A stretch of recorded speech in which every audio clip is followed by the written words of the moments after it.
Hello बच्चों, देखिए तो ये किसकी पुस्तक है। अच्छा, आपकी है। हाँ, ये तीसरी कक्षा की हिंदी पाठ्य पुस्तक भाषांजलि है।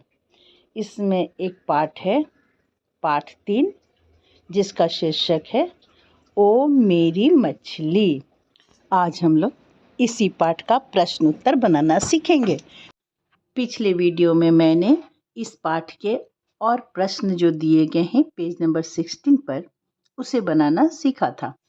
इस वीडियो में हम लोग पेज नंबर 17 में जो प्रश्न दिए गए हैं उसे सीखेंगे। प्रश्न क्या है बच्चों?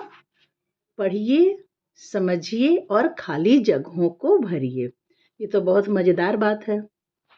क्या करना है? पहले आपको पढ़ना है। तो यहाँ क्या लिखा हुआ है? मछली और डैश देकर लिखा हुआ है मछलियाँ। पढ़कर कुछ समझ में आया क्या?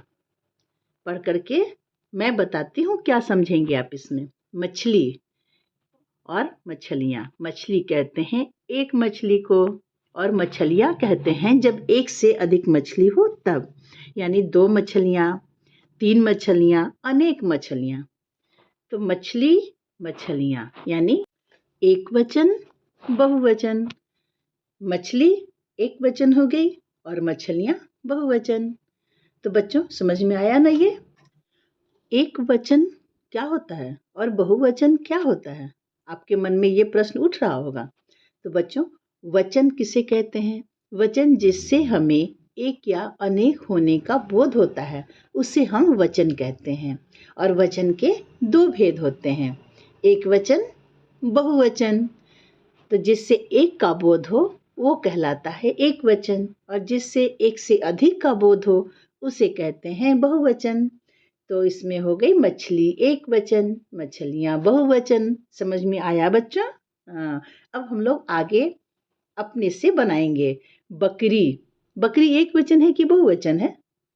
बकरी कहने से एक बकरी का पता चलता है, तो ये है एक वचन।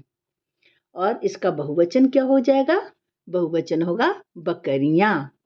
बच्चों, इसमें आगे का प्रश्न जो है उसको आप थोड़ा और पढ़ें और समझें, अर्थ भी जानें। जैसे गठरी, गठरी कहते हैं मोटरी को, पोटली को। तो गठरी, गठरी का बहुवचन क्या होगा? गठरियाँ। फिर है टोकरी, टोकरी से टोकरियाँ। कुर्सी, कुर्सी से कुर्सियाँ। लड़की, लड़की से लड़कियाँ। तो ये तो आप एक वचन से बहुवचन सीख गए। अब इसमें एक चीज़ आप ध्यान दे रहे हैं क्या? आप ध्यान दीजिए, मछली में ल में बड़ी ई की मात्रा है, लेकिन जब हम इसका बहुवचन बनाते हैं, मछली से मछलियाँ कहते हैं, तो ल में छोटी ई की मात्रा हो जाती है। तो आप इसे ध्यान देंगे। जैसे बकरी लिखेंगे ना आप, तो बकरी से बकरियाँ जब बनाएंगे तो र में भी छोटी ई की मात्रा होगी। मैं लिख कर आपको बताती हूँ। जैसे देखिए यहाँ सामने दिख रहा है ना, बकरी, और जब हम बकरियाँ लिखते हैं तो र में छोटी ई की मात्रा है। फिर है गठरी, और गठरी से गठरियाँ बनाए तो र में छोटी ई की मात्रा। उसी तरह से टोकरी, तो टोकरियाँ में छोटी ई की मात्रा। कुर्सी, कुर्सियाँ। बच्चों यहाँ पे कुर्सी लिखा हुआ है कुरसी, कुर्सी। पहले लेकिन लिखते थे हम लोग कुर्सी।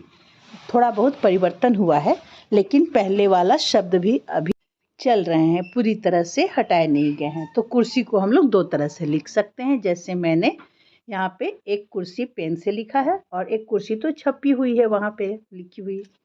दूसरा है, जब इसका हम बहुवचन बनाएंगे तो उसी तरह से कुर्सी है तो कुर्सियाँ, और कुर्सी है तो कुर्सियाँ। ठीक है। फिर आगे का शब्द देखिए, लड़की, लड़की से हो जाएगा लड़कियाँ, तो लड़कियाँ भी बनाएंगे तो क में छोटी ई की मात्रा ही लगाएंगे। है ना ये पढ़ाई मज़ेदार? तो खूब मन लगा के आप पढ़ें, इसे समझें भी, याद करें बच्चों। और प्रश्न देखने हैं या पाठ पढ़ने हैं तो आप मेरे चैनल को सब्सक्राइब करें, लाइक और शेयर करें, और कमेंट करके बताएं भी कि आपको और क्या पढ़ना है। तो मैं आपके लिए वो वीडियो भी बना करके डालूंगी। बाय बच्चों, मिलती हूँ अगले वीडियो में अगले प्रश्नों के उत्तर के साथ। बाय बच्चों।